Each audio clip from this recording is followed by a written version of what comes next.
Pessoal, eu coloquei na abertura desse vídeo trechos do filme do Stanley Kubrick, 2001, Um Odisseia no Espaço, até para poder a gente fazer um link com as polêmicas que têm envolvido a doutrina de Charles Darwin, o evolucionismo, não só aqui no Brasil, mas em alguns países do mundo aí também tem rolado algumas polêmicas interessantes. Aqui no Brasil todo mundo sabe que a ministra Damares chegou a lamentar o ensino do evolucionismo nas escolas. Isso gerou, obviamente, uma polêmica. Mas essas polêmicas, elas não são além daqui das terras tupiniquins, né? Existem outros países que também embarcam essa questão do evolucionismo, das doutrinas de Darwin, na grade curricular do ensino fundamental e médio de seus respectivos países. Chamou a atenção dois artigos publicados no tabloide The Guardian. Um foi publicado em outubro de 2018, onde o diretor do Museu de História Natural de Paris, e paleontólogo, né, Michel Dixon, ele afirma que a remoção de Darwin e da teoria da evolução das escolas é um atraso, um retrocesso. Ele está se referindo a países como Israel, Turquia e Tunísia, que excluíram o darwinismo e a teoria da evolução da grade curricular dos ensinos da educação básica de seus respectivos países. Mas só que bem antes, ainda lá para 2002, houve uma outra discussão, um outro debate, uma outra polêmica, dessa vez acontecendo nos Estados Unidos, em que Rob Mackay, que é filósofo da ciência, ele vai denunciar no The Guardian, né, ele publica um artigo lá, denunciando a exclusão do evolucionismo da grade curricular das escolas dos Estados Unidos, ou pelo menos de grandes estados americanos, e com o que ele chama de campanha religiosa para bloquear o ensinamento da biologia evolucionista nas escolas dos Estados Unidos. Isso é interessante, né, porque em ambos os artigos, tanto o de Nixon como o de Mackay, eles vão acusar, lógico, a religião e principalmente o protestantismo e o catolicismo, desconsiderando que o judaísmo, né, no Estado de Israel, que é a religião predominante, e em países como a Turquia, que também tem a mistura do islamismo, né, e a Tunísia, que nem sempre a religião é soberana, é o cristianismo, né, no caso o catolicismo e o protestantismo. Mas a acusação sempre se volta para esses fanáticos católicos e protestantes, né? E esses biblicistas. Então, por ele acusar a religião, eu resolvi gravar esse vídeo aqui e achei interessante, até para poder responder dois questionamentos que geraram, né? A gente pretende equacionar aqui. Por causa dessas acusações de que a religião, esse seria um complô religioso, principalmente dos cristãos, e aí fazer com que a ciência, no caso, entrasse no ensino, entrasse num caso de retrocesso, num processo de retrocesso e atraso, a gente percebeu, pelo menos eu percebi, que gerou dois questionamentos aí que precisam ser equacionados. O primeiro, a exclusão do darwinismo das escolas seria mesmo um retrocesso? A segunda pergunta, que precisamos equacionar também, precisamos responder, a exclusão do darwinismo das escolas seria culpa da religião, exclusiva principalmente da religião cristã, envolvendo protestantes, católicos, ortodoxos, etc. Então a gente vai começar a explanar isso aí. Aparentemente, os evolucionistas parecem, né, ter a razão. Eles entendem que as teorias de Darwin, né, e o evolucionismo são uma ciência comprovada, seria um fato. E aqui no Brasil, a gente tem até uma enciclopédia que eu cito, mostro para vocês aqui, que é a Conhecer, que é da Abril, um dicionário enciclopédico da Abril Cultural, que foi publicado em 1970. Aqui na página 578, onde a gente fala vamos tratar aqui do evolucionismo, do seu verbete, colocou-se o seguinte, abre aspas, por mais óbvia que pareça, inclusive no que diz respeito ao homem, a teoria da evolução depende de provas concretas que a sustentem no plano científico. Essas provas materiais que apoiam e completam as teorias evolucionistas são os fósseis, objetos de estudos do paleontólogo. Fecha aspas. Então eles partem de dois princípios, de três premissas, na verdade. A primeira é que a teoria da evolução é evidente, ou seja, é um fato comprovado, ninguém precisa comprovar mais nada, está na cara, todo mundo consegue observar isso. A segunda constatação, a segunda premissa que ele sustenta, ou axioma, né, de repente, é que a teoria da evolução ela é sustentada no plano científico porque supostamente existiriam provas materiais. E a terceira, e a conclusão que eles fazem, né, ou a terceira argumentação, é que essas provas materiais seriam os registros fósseis. Então são essas três premissas que eles apresentam, né, principalmente, é um senso comum, né, nesse dicionário, né, nessa enciclopédia, eles afirmam isso, né, eles dão uma afirmativa, mas eles seguem uma linha coerente com o que se é explanado pelos cientistas aí, pelos artigos de ciência e pelo meio acadêmico aí em qualquer lugar do mundo, né? Tirando algumas exceções que cada dia que passa crescem mais.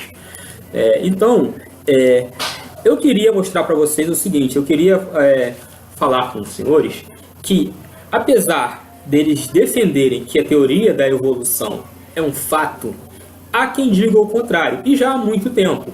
Então eu queria citar a enciclopédia francesa de 1937, pouco tempo depois da teoria, né, quase 100 anos depois do lançamento da origem das espécies de Darwin, foi feito lá, inclusive um dos que foram os editores dessa enciclopédia foi Lucien Fabre, que é um historiador que é muito famoso, historiador francês, e que está vinculado à Escola das Análises, que é a corrente historiográfica que hoje dominante, né, na academia, dos meios acadêmicos, junto com o marxismo, né?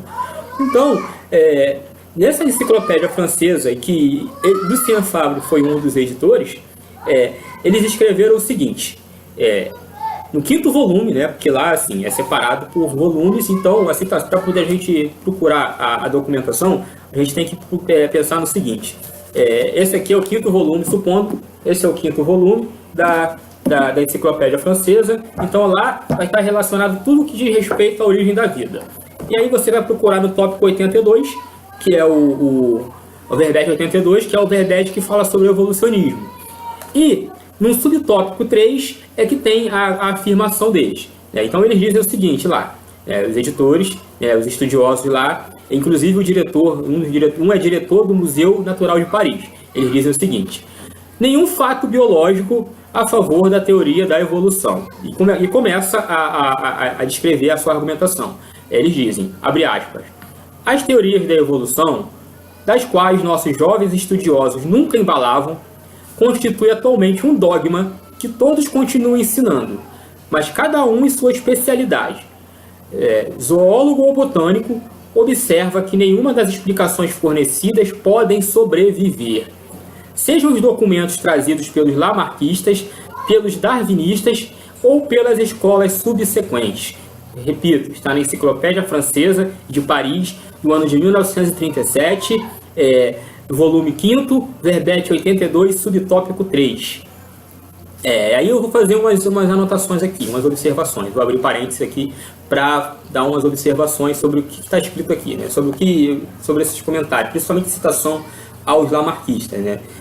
Essa associação que é feita pelos enciclopedistas entre darwinistas e lamarckistas, ela vai se dar, ela se deve-se, né? Por causa de Jean-Baptiste Lamarck, que foi ele que introduziu esse termo biologia, né, designando a ciência que estuda os seres vivos. Além dele ter desenvolvido a própria biologia e criado termos científicos como invertebrados e entre outros, Lamarck ele desenvolveu a sua própria teoria da evolução, que foi chamada de teoria das características adquiridas. O que ele propugnava nessa teoria? Ele vai afirmar, no caso, que o meio ambiente ele sofre evoluções e modificações constantes. E que essas transformações e modificações são adquiridas pelas espécies, que ao adquirir essas transformações, essas modificações, essas mutações que sofrem o meio ambiente, essas espécies elas vão transmitir aos seus descendentes. E que com o passar do tempo, né, no caso de bilhões, milhões de anos, essas espécies dariam origem a novos grupos de seres vivos. É bem parecida, né, com alguns segmentos de evolucionistas, né? Justamente por isso, porque, na verdade, essas teorias de Lamarck, ela não teve muita aceitação na França, mas ela disputou de muito prestígio na Inglaterra. Inclusive, os lamarckistas são chamados de pré-darwinistas, evolucionistas anteriores a Darwin. E até porque Darwin ele sofreu muita influência de Lamarck e inclusive elogiou a sua obra, né? Elogiou a obra de Lamarck, que é a teoria das características adquiridas. Então, voltando aqui então à questão das fontes e dos registros fósseis, queria lembrar de mais um paleontólogo, né? Na verdade é um italiano, que em 1980 ele publicou um livro, né, falando depois de Darwin, críticas ao evolucionismo. Então nós pulamos da década de 30 para a década de 80, até porque alguém pode dizer assim, mas aquilo que está na enciclopédia francesa foi dito porque eles não tinham muitos registros fósseis, né? Na época de Darwin, naquela época não tinha a paleontologia, não era tão avançada, então não haviam tantos registros, né, fósseis para poder eles fazerem as suas avaliações, as suas pesquisas. Então a gente vai avançar um pouquinho de 37 para os anos 80 e procurar um paleontólogo italiano que é diretor da da Escola Internacional de Genética Geral, professor das universidades de Perugia e de Siena. O que ele vai dizer? O que o Fonge vai dizer? Ele abre aspas. É-se constrangido a reconhecer que os fósseis não dão mostras de fenômeno evolutivo nenhum. É isso aí, mais uma crítica ao evolucionismo e acusando os darwinistas de embasar as suas teses a partir do nada. Porque se não há evidência, não há registro fóssil e não há evidências científicas. Então, como dizer que o evolucionismo é uma tese comprovada cientificamente? E, na verdade, a gente vai percebendo que a coisa não é bem assim. E eu vou aproveitar e abrindo outro parênteses para avisar que a descrição desse livro está italiano, infelizmente, não consegui localizar em português, mas a descrição, o link vai estar, para poder fazer o download desse livro, vai estar na descrição desse vídeo. Então, todos os links, todas as fontes, o máximo de fontes que eu pude usar para poder falar desse vídeo, né, fazer essa conversa com vocês, ela vai ser colocada ali na descrição do vídeo. É só vocês procurarem lá embaixo e fazerem suas pesquisas por conta própria. Então, voltando à nossa conversa sobre os registros fósseis e o evolucionismo, a gente fica nesse imbróglio, nesse paradoxo. Porque se não existem registro fóssil da evolução, se os fósseis não dão amostras nenhuma de fenômeno evolutivo, então, na verdade, os criacionistas que são fixistas, isso eles dizem que os peixes sempre foram peixes e os gatos sempre foram gatos, então eles têm razão, porque é exatamente isso que você vai encontrar nos fósseis. Então, até o ano de 2013, só para poder a gente ficar ciente, os paleontólogos catalogaram mais ou menos, aproximadamente 700 milhões de fósseis disponíveis. Então, qualquer um que quiser saber, são 700 milhões de fósseis disponíveis. Nenhuma evidência que comprove o evolucionismo. Então, resumindo, não se encontrou o hélio perdido. E mais, nesse mesmo ano de 2013, os paleontólogos anunciaram a descoberta de um suposto hélio perdido, que foi chamado de Australopithecus sediba. Aí, a partir de então, vários artigos começaram a ser publicados dizendo que finalmente encontrou-se o elo perdido, finalmente encontrou-se aquilo que faltava para poder comprovar a evolução, né? Aquele fóssil de transição entre o primata, entre o símio e o homo, o hominídeo. Só que isso aí não durou muito, né? Logo depois, alguém fez uma varredura naquilo ali e percebeu que aquele fóssil não é de um hominídeo, né? Na verdade, o DNA era de um símil. Então, a coisa foi para o brejo. Voltaram-se à estaca zero.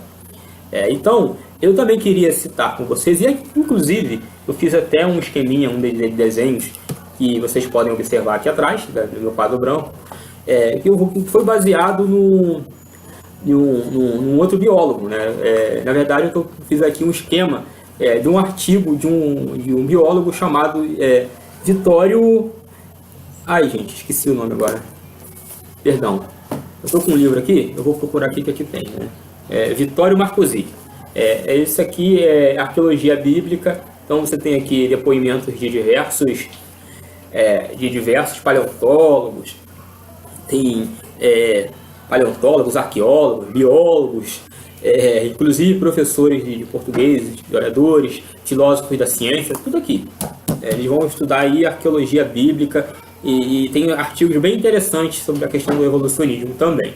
Então, o Marcosi, que lamentavelmente ele é um discípulo de Teilhard de Chardin, né? Mas nesse artigo, os artigos dele costumam ser muito bons, apesar dessa influência negativa. Por que eu falo isso?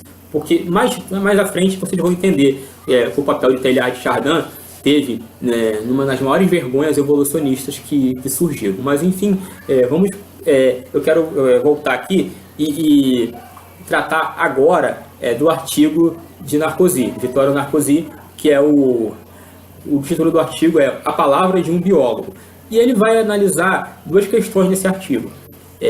Uma não nos interessa agora, mas embora ele chegue à conclusão de que tudo surgiu através da questão do monogenismo e do poligenismo, e ele conclui que é o monogenismo, ou seja, que todas as espécies começaram de um único casal, mas isso aí é um outro assunto que a gente não vai abordar aqui. O que interessa é saber essa questão desses hominídeos, e daqueles hominídeos, se são homens, se são elos de transição entre os símios e os seres humanos. Então, eu vou mudar de posição aqui para poder comentar algumas coisinhas com vocês que eu coloquei nesse quadro branco, especialmente para esse trabalho, para essa conversa nossa. Senhores, esse aqui, no caso, é o Australopithecus, né? Uma representação que eu tentei fazer, né? Não repare muito nos desenhos, mas ensino que vai ser falado. O Australopithecus ele surgiu mais ou menos de 2,5 a 2,9 bilhões de anos, está nessa faixa etária aí. E aí temos o Sediba, que já se comprovou que não ser um ser humano, ser um símio, ou seja, ele não tem DNA humano, é de mais dos símios, da família dos primatas, dos macacos. O Africanus e o Afarensis. Essas duas variações de Australopithecus, segundo Marcosi, elas são humanas. Elas se aparentam com o Neandertal, também é humano. O Neandertal, ele surgiu, o nome científico, né? Homo neanderthalensis binomal. Ele surgiu mais ou menos de 400 mil anos. Ele tem 99,7% de DNA humano, logo é homo, é do homo, ou seja, homem, não é símio. O homem de Cro-Magnon, que surgiu há 40 e há 35 mil anos, que é o descendente do homem moderno, né, segundo dizem, o Homo sapiens, humanos modernos, ele tem DNA humano e também é homo. Então, esses aqui, Australopithecus, Neandertal, homem de Cro-Magnon, são três grupos de ancestrais humanos, de hominídeos, que já se tem certeza, segundo Marcosi, de que são homens, não são macacos, não são seres transitórios. O Sinanthropus, que é o homem de Pequim, ele surgiu há 750 mil anos. Ele está entre um grupo de seres humanos, ou seja, homo, mas ainda há aquele debate, né, se saber realmente se ele é homem, se ele é primata, se ele vem do grupo dos homens e símios. Então, assim, eu já vi muita gente defendendo que era símio, e já vi gente como o Marcosi defendendo que é homem. Então, fica nesse meio termo. A gente ainda não tem uma posição, pelo menos até agora eu não consegui observar uma posição, e como eu não sou biólogo mesmo, né, de profissão, então fica mais difícil para poder comentar, mas prometo esclarecer isso, fazer uma pesquisa mais branda, e no próximo vídeo aí a gente focar somente no Sinanthropus, no Homem de Pequim, e analisar isso com mais calma. Mas aqui, reparem nesses quadrinhos aqui, porque tem informações importantíssimas. Aqui, sobre a anatomia desses grupos aqui, principalmente esses três, a anatomia deles. Grupos sanguíneos: A, B, AB, O, N, M, R, H. Desses grupos sanguíneos, desses hominídeos, a gente hoje ainda existe o A, B, o AB, o O, RH. Então, por isso, são essas características aí que anatomicamente que vão fazendo com que se conclua que ele se tratava de homem. Outra característica: os pulmões desses hominídeos, desses ancestrais, eles teriam 3 lobos na direita e 2 lobos à esquerda, igualzinho dos seres humanos. Mais outra coisa, como já tinha falado, as formas extintas de Australopithecus e Cro-Magnon, eles aproximam-se de um Neandertal que tem 99,7% de DNA humano. Então, praticamente um homem. E a psique, isso aqui é mais interessante ainda, a questão da psique. As práticas religiosas, todo o comportamento humano, desses hominídeos, é praticamente idêntico ao que nós vemos hoje, ao homem moderno. As práticas religiosas, os ritos funerários, a sensibilidade com a estética, ou seja, ornamento, dança, artesanato, o trabalho em determinado tempo depois do descanso. Tudo isso são características, são uma psique, uma psique formada de um mesmo modo em todos esses grupos aqui de ancestrais de hominídeos, e que não diferem em nada do homem moderno. Olha que interessante. E aí nós temos aqui um outro biólogo, citado por Marcosi, chamado Levin-Bruhl. Ele diz o seguinte, abre aspas: a mentalidade dos primitivos é da mesma natureza que a dos outros povos. O espírito dos primitivos não era conformado de modo diferente do nosso. Aí está num outro livro do Marcosi, o Senso da Vida Humana, que eu coloquei também na descrição desse link. Então a gente está vendo aí, que através desses primeiros grupos aqui de hominídeos, que eles eram homens. Não se tratavam de primatas, de símios em transição. Não, eles eram homens. O DNA é praticamente de homem. E todos eles tinham uma ligação genética, anatômica, na psique, inclusive no comportamento. Então, como dizer que esses hominídeos são símios? São parentes do chimpanzé, do macaco, do orangotango? Na verdade, as diferenças são intraespécies, são diferenças artificiais, são diferenças superficiais, mas no todo eles são homens. As aparências com o chimpanzé, por causa do pelo, por causa de uma outra coisa, por causa de são externas, mas internamente os indivíduos, os hominídeos, são reconhecidos e são identificados como homens. E agora, nessa segunda parte aqui do nosso desenhozinho, do nosso esquema, eu quero tratar aqui de alguns elementos, de algumas pequenas falsificações, de fraudes que vêm sorrateiramente acontecendo, em livros principalmente livros de biologia, que vai apresentar como se fossem hominídeos, descendentes ancestrais do homem, criaturas que na verdade não estariam classificadas entre os hominídeos, não seriam homo, mas sim símios, primatas, e outras inclusive que nem existiram, que seriam fraudes escandalosas. Isso aconteceu e acontece ainda hoje, lamentavelmente. E a gente vai mencionar alguns aqui. Aqui da direita para a esquerda, vamos fazer com os judeus e as outras línguas semitas, que eles começam a escrever da direita para a esquerda. Mas vamos daqui, da direita para a esquerda. O exemplo do Ramapithecus que eu desenhei aqui, muito mal feito, mas para poder a gente ter uma ideia, e é visual. Então o Ramapithecus ele tem mais ou menos 1,20 m, ele apareceu entre 14 a 8 milhões de anos. Na verdade, costumam classificá-lo como hominídeo, mas ele é um símio. Ou seja, primata, é macaco. Mas, se a gente procurar nesses livros didáticos das escolas de ensino fundamental e médio, do nono ano do ensino fundamental e principalmente do ensino médio, primeiro, segundo, terceiro ano, desses livros de biologia e mesmo de história, esse primata aqui vai ser apresentado como se fosse um ancestral do homem, ou seja, como se fosse um hominídeo. E que isso não é verdade. E quem diz isso é Narcosi, não sou eu. É que ele tem autoridade, né, mais do que eu. Até ele tem autoridade, porque ele é biólogo, então ele sabe classificar. Eu não estou baseando em comentáriozinhos do nada, né, no achismo. A gente tem que pesquisar. E como eu sou pesquisador, tem que procurar as fontes. Então tem aqui, Ramapithecus, na verdade, ele é um primata, mas apresentado nos livros de biologia e de história como se fosse um hominídeo.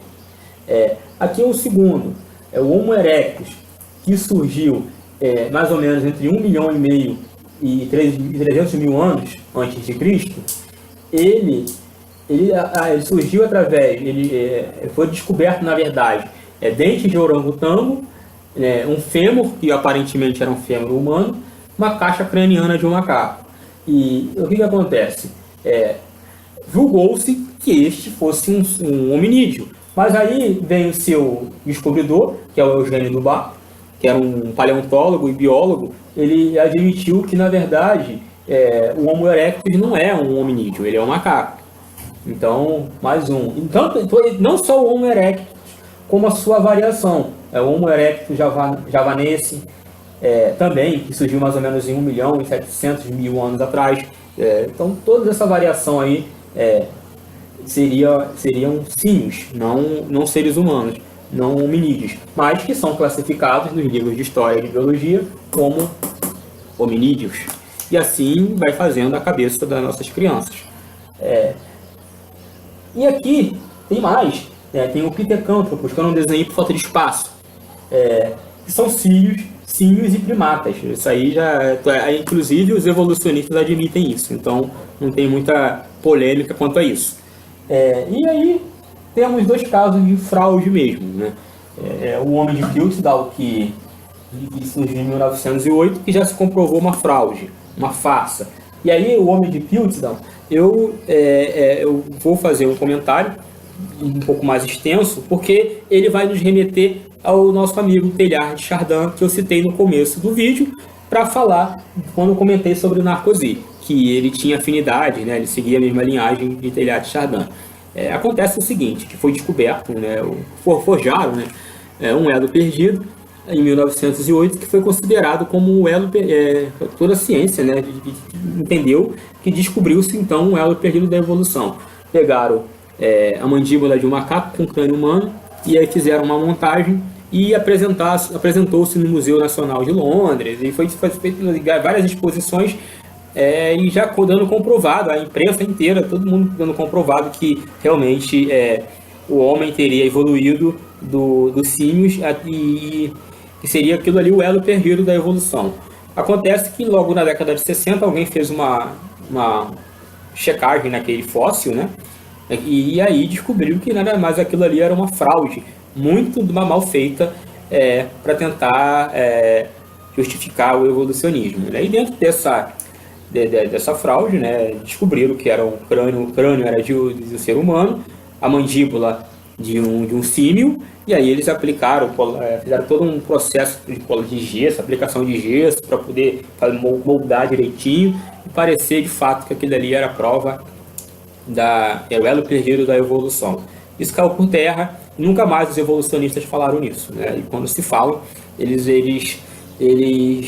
ainda encontram meios de acusar a religião, principalmente a católica, porque um dos envolvidos nessa fraude, que era Teilhard de Chardin, que também era paleontólogo, ele é um jesuíta.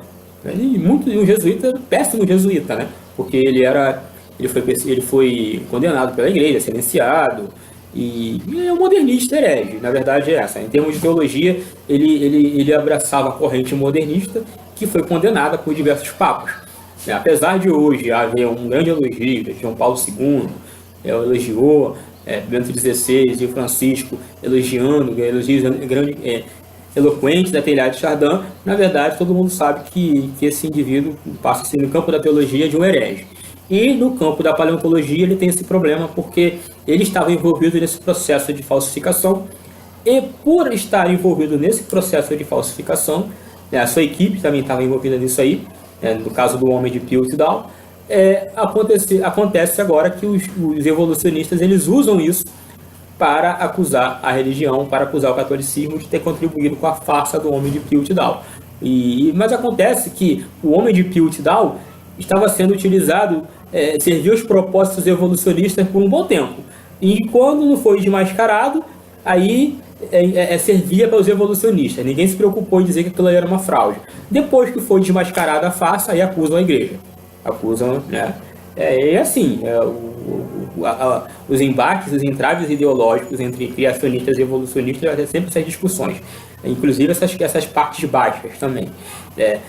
E o último aqui que eu queria tratar, que é o Homem de Nebraska, de 1917, também é interessantíssimo, né? Na verdade, os cientistas, eles conseguiram o feito inédito de criar um homem a partir de 2 dentes de porco. Então, eles imaginaram, a partir de um dente de porco, na verdade, eles conseguiram imaginar o crânio, a arcada dentária, o crânio, as mandíbulas, e como esse indivíduo era. Então, na verdade, o Homem de Nebraska, quando é apresentado nos livros didáticos como ancestral do homem, a gente nem sabe quem é, porque não existe, assim. Existe foi baseado numa análise que eles fez, numa imaginação, né? Foi produto dos pincéis dos evolucionistas que forjaram aquilo ali em cima de um dente. Vamos criar aqui no papel um hominídeo, e criaram. A verdade é essa. Então, a partir dessas informações, a gente percebe que as acusações que são feitas lá em 37, lá nos anos 80, elas procedem, elas ainda mantêm-se firmes e fortes ainda hoje. Porque, na verdade, não se encontrou ainda um elo perdido. O principal argumento dos evolucionistas seria esse: você tem que encontrar um elo perdido. Se houve um processo evolutivo neste planeta, né, estou falando de evolução biológica, né, de seres vivos, né, e tem evolução cosmológica, tem outros tipos de evolução que a gente vai tratar aqui também, mas a mais comum é o que a gente está mencionando aqui agora. Então a gente conclui que se houve algum processo evolutivo deste planeta, no que diz respeito às criaturas se transformarem nas espécies se transformarem de uma para outra, tudo isso foi fruto do acaso, como alguns costumam dizer, e depois a gente vai tratar em um outro vídeo também sobre essa questão do acaso. Se tudo isso é fruto do acaso, se tudo isso aconteceu mesmo, essas transformações, onde estão esses elos perdidos que ninguém acha, né? Onde estão na natureza essas infinidade de transformações, de seres que se transformam, esses seres intermediários que antes eram primatas e passaram a ser homens? E por que agora não ocorre o processo evolutivo? E tudo isso tem que ser questionado, e é claro que aí o São Tempo vai ser o grande milagre dos evolucionistas, né? Tudo é questão de tempo, é o tempo que vai fazer. E como ninguém está para ver, né? Como ninguém vai viver 65 milhões de anos, 200 milhões de anos, então as pessoas compram o barulho. Na verdade, basicamente, o que deixa entender essas doutrinas evolucionistas é exatamente isso. E aí a gente percebe, para reforçar aquilo que a gente já comentou, inclusive, do evolucionismo e dos homens e dos símios, né? Dos símios não, dos primatas, perdão, dos hominídeos, da questão do psicólogo, do psique, da questão do culto a Deus, da religiosidade, de enterrar mortos, da estética, da dança, a dança do ornamento, né? Então, eu quero citar uma reportagem da revista Veja, que foi publicada em maio de 2016, onde eles apresentam um artigo em que estudos estariam comprovando que os Neandertais, eles já enterravam mortos há 400 mil anos atrás, né? E nada diferente do que a gente já falou aqui. Então, eles dizem que estudos realizados a partir de 13 esqueletos ou mais, encontrados no sul da França, comprovam que os Neandertais já enterravam seus mortos. Então, isso é uma prática que somente ser humano pode fazer. A gente não vê nenhum símio, nenhum animal enterrar morto, né? Principalmente, vamos colocar o mais próximo, que é o macaco, ele não enterra seus mortos. Então, o que a gente tem falado vai tendo uma sustentação. E para responder essa pergunta, então, baseado nisso que a gente falou, a gente é obrigado a concluir que a exclusão do evolucionismo das escolas não seria um retrocesso, porque existem muitas lacunas que o evolucionismo não responde e que é imposto nas escolas, imposto no meio acadêmico, imposto nas mídias, como se fosse uma ciência comprovada, mas que na verdade não é. Existem muitas lacunas, muitas perguntas que são feitas que não se apresentam respostas. Então, a questão da retirada da doutrina evolucionista, né, das teorias da evolução e do darwinismo, das grades curriculares das escolas, seria até mesmo um ato de prudência, porque não tem comprovação científica do evolucionismo. Já lá em 1937 já estavam se acusando isso, chamando de dogma. E então, por que seria o retrocesso?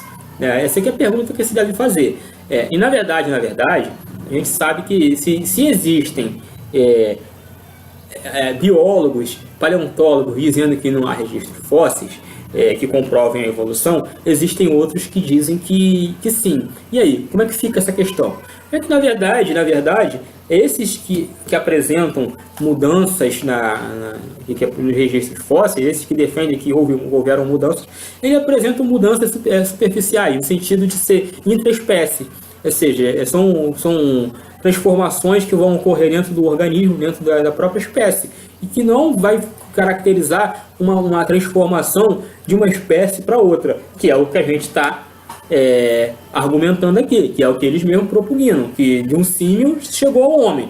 Mas isso aí não é comprovado, né? Você tem a evolução, as mutações intraespécie, ou seja, o ser humano ele vai se adaptando e aí o seu organismo ele vai tendo suas modificações ou qualquer outra espécie, mas a ponto de chegar e de fazer a transição de uma espécie para outra ainda não houve comprovação. E essa comprovação é por isso que existem paleontólogos, arqueólogos, biólogos que dizem que nesses mais de 700 mil modelos de fósseis existentes e catalogados, não existem um registro fóssil que comprove as teorias da evolução. Então, respondendo à pergunta que nós lançamos lá na frente, de que se a exclusão do darwinismo e da biologia evolutiva dos ensinos, da grade curricular das escolas seria um retrocesso, a nossa resposta, a princípio, é não. Até que nos prove ao contrário, não é comprovado cientificamente. Como dizem os enciclopedistas franceses, é um dogma que é sendo ensinado. Não há evidência de registros fósseis da evolução. O que vai se ensinar? Ensina-se como hipótese, mas não como fato científico, como prova evidente, como diz na enciclopédia portuguesa aqui no Brasil, vinculada aqui no Brasil, que já é uma ciência comprovada e é evidente. Qualquer um pode observar na natureza essas transformações, o que é falso. E agora, respondendo ao segundo questionamento, né, sobre a culpabilidade da religião. Né? Qual a culpabilidade da religião disso? Nenhuma. Né? Eles dizem que isso aí é um complô religioso. Na verdade, não é. A gente já percebeu que isso aí é um problema que é um científico mesmo, né? Até no meio acadêmico. Eles têm que comprovar, o evolucionismo tem que responder uma série de questionamentos que eles não conseguem lidar, eles não respondem. Ou seja, a questão do elo perdido, que é o principal. Provou aquilo, acabou o problema, mas a gente não consegue apresentar uma evidência que comprove que o evolucionismo de fato é uma ciência, que realmente é um fato e um fato que você verificável na natureza. Não, os registros fósseis não provam a evolução, provam o criacionismo, comprovam que as espécies são fixas, não mutáveis. Então, acusar a religião por quê? Qual é a parcela de culpa da religião nisso aí? Nenhuma. Até porque a gente pode observar no seguinte: Pio XII, na sua carta encíclica Humani Generis, eu tenho que procurar aqui onde está, porque aqui são alocuções de Pio XII, então são várias encíclicas dele, então praticamente todas as encíclicas de Pio XII, mas aqui tem uma afirmação interessantíssima a respeito do evolucionismo, que a gente deveria partilhar aqui, para poder responder essa segunda pergunta a respeito da religião, já que recusam, dizem que a exclusão, dizem lá fora que a exclusão do evolucionismo é culpa do complô religioso, principalmente de católicos e protestantes. Então, na parte do catolicismo, aonde que é? Não. Olha aqui, Humani Generis, 12 de agosto de 1950.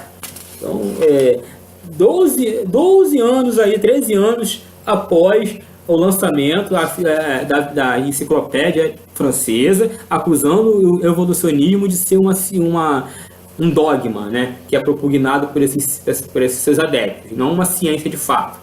Mas o Pio XII vai dizer o seguinte, com toda a benevolência, ele vai dizer o seguinte, deixa eu procurar aqui a citação, porque eu não...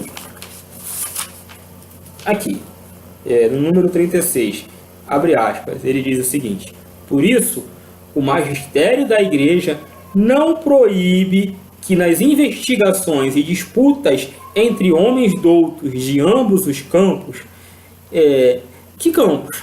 Evolucionistas e criacionistas, se trate da doutrina do evolucionismo, que busca a origem do corpo em matéria viva pré-existente. Aí, eu vou pular aqui, mais na frente ele coloca o seguinte: de modo que as razões de uma e outra opinião, isto é, dos que defendem ou impugnam tal doutrina do evolucionismo evidente, sejam ponderadas e julgadas com a devida gravidade, moderação e comedimento.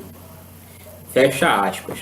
Então, a igreja aqui, eu não estou falando de Pio XII, eu não estou falando de João Paulo II, que era mais liberal, de Bento XVI, ou de Francisco, eu não estou falando de papas conciliares, estou falando aqui de uma época pré-concílio Vaticano II, em que o Papa Pio XII, em 1950, ou seja, quase 100 anos aí do lançamento da Origem das Espécies, que foi lançado em 1859, ele já deixa a mostra aí que a igreja, a igreja permite que haja esse debate, desde que esse debate ele esteja voltado com um fim último, a exibição da verdade. Então, aí a gente percebe duas coisas nessa afirmação aí no Humani Generis, essa, né? A primeira, que a igreja não proíbe essa discussão, a igreja não proíbe o evolucionismo desde que seja comprovado. Uma vez comprovado, não há problema de se propagar o evolucionismo, desde que não entre nas questões de metafísica, na questão da alma humana, essas coisas, porque já é da alçada da metafísica e da religião, da teologia, não dos filósofos, não da ciência, não dos empíricos. E outra coisa que também deixa claro ali é que em pleno ano de 1950 ainda havia discussões ferrenhas entre criacionismo e evolucionismo. Ou seja, quase 100 anos da publicação da Origem das Espécies de Charles Darwin, já ainda haviam discussões ferrenhas entre ambos os grupos. Mas o evolucionismo não é uma ciência que pode ser comprovada, que é evidente, que eu posso olhar de fora agora e comprovar que realmente há transformações na natureza, transformações no sentido de uma espécie se transformar em outra. Não é o que parece. Mas aí a gente está vendo que em 1950 já há uma discussão ferrenha sobre isso. Uma segunda uma segunda citação que eu queria fazer aqui, aí é do próprio Charles Darwin, que está na Origem das Espécies. E na verdade essa citação aqui, quem citou, né, quem mencionou essa citação foi o professor Olavo de Carvalho, quando ele falou de Charles Darwin, né, e ele coloca, eu fui conferir, né, e realmente Darwin cita Deus no final da teoria da evolução, né, ele diz que tudo isso aí, toda essa complexidade era prova, né, era do centelho da mão divina. Então Darwin, nesse sentido, seria um fanático religioso também? Estaria boicotando o evolucionismo? É isso que a gente gostaria de saber. Eu estou procurando aqui, que eu fiz a citação, mas acabaram mexendo nas minhas coisas e aí desmarcaram. Aqui, tá em inglês, mas ainda tá. Ainda tem o último parágrafo da Origem das Espécies, a parte marcada em caneta, não sei se os senhores conseguem observar. E quem entende inglês, ele está dizendo que toda essa complexidade pode ser indícios da mão do Criador na criação do cosmos, na concepção do cosmos. Então, nesse sentido, então, Darwin seria ele também um daqueles que seriam boicotadores da religião. Mas tudo isso acontece por causa de uma teoria, né, dos evolucionistas chamada, acho que é evolução criadora, não me lembro bem agora o nome certinho dessa teoria, e Red Bergson, né, que ele vai defender que tudo surgiu através da evolução e do nada, e que ninguém pode contestar isso, né? Tudo que surgiu hoje, tudo que surgiu é fruto de um processo evolutivo e que ninguém pode contestar. Mas, e se então a religião não tem culpa de nada, se a religião não tem nada a ver, se a religião até aprova, pelo menos a católica, se pelo menos ela até incentiva os debates entre evolucionistas e criacionistas, se a igreja não é contra essa doutrina do evolucionismo, de evolução das espécies, desde que sejam comprovadas e que não mexam em questões metafísicas e teológicas, como a origem da alma humana, se o homem tem alma, se não tem, como fazem os marxistas, por exemplo, que negam essa questão da alma, porque é espírito, né? Então é espiritual e eles são materialistas. Então, desde que não se metam com essas questões, a igreja não coloca em empecilho as pesquisas científicas. Então, o debate entre criacionistas e evolucionistas pode acontecer normalmente. Mas, então, se é assim, se a igreja não proíbe, se a religião não proíbe, por que, então, a evolução, que não é comprovada cientificamente, não tem evidência nenhuma, nos seus registros fósseis, não aparece nada que a comprove? Inclusive, hoje, você pode perceber, vai encontrar gente falando a mesma coisa. Nós estamos em 2019, você vai encontrar um Marcus Eberlin falando que é uma ciência, na verdade é uma doutrina combalida, o evolucionismo, e por aí vai encontrar outros. Tem o William Lane Craig, que também critica o evolucionismo, mas isso a gente vai falar em outro vídeo. Tudo isso aí, a gente vai tratar dessas questões do acaso, do Big Bang, então vai ser num outro vídeo, porque esse já está bem grande. Mas então, voltando à pergunta, se a religião não oferece entraves para essa pesquisa científica, então por que é que o evolucionismo hoje, e o evolucionismo em si, ele não é uma doutrina, uma teoria comprovada cientificamente, porque você não vê esse processo, não tem registro fóssil que a comprove, que a sustente, e foi considerado um dogma pelos estudiosos. Então, por que essa doutrina que se pretende ser ensinada nas escolas, e por que essa doutrina ainda encontra gente, adeptos, pessoas que a defendem ferrenhamente? A resposta que eu encontrei, de repente, seria o próprio livro do famigerado Teilhard de Chardin, né? Famigerado por uma série de questões, por teologicamente adotar uma teologia errada, modernista, ser um liberal, ele participar, né, estar envolvido com a falsificação do homem de Piltdown para defender o evolucionismo, e também porque ele escreve isso aqui, a palavra de Teilhard de Chardin para justificar e definindo o que seria o evolucionismo. Abre aspas. A evolução é uma teoria, um sistema ou uma hipótese? É muito mais que isso. É uma condição geral a qual se deve dobrar todas as hipóteses, todos os sistemas. Fecha aspas. Isso aí está num livro dele chamado Fenômeno Humano, a página 245. Então, seguindo Chardin, que é um paleontólogo, né, a evolução não é uma teoria, não é um sistema, não é uma hipótese, é muito mais que isso, é uma condição geral, é um senso comum. Todo mundo tem que acreditar e dobrar suas consciências para o mantra evolucionista. Ou seja, inclusive os cristãos, inclusive aqueles que são cristãos ou que defendem que Deus criou tudo, os adeptos do criacionismo são obrigados a se dobrar a esse senso comum que agora vigora, segundo Chardin, e mesmo que as evidências comprovem que isso aí é uma coisa, seriam teorias absurdas, que sustentem justamente o contrário, ou seja, que o universo foi criado, que as espécies foram criadas por um designer inteligente, por um Deus, e que isso tudo não importa. O que importa é que o evolucionismo é o senso comum e todas as consciências devem se dobrar a isso.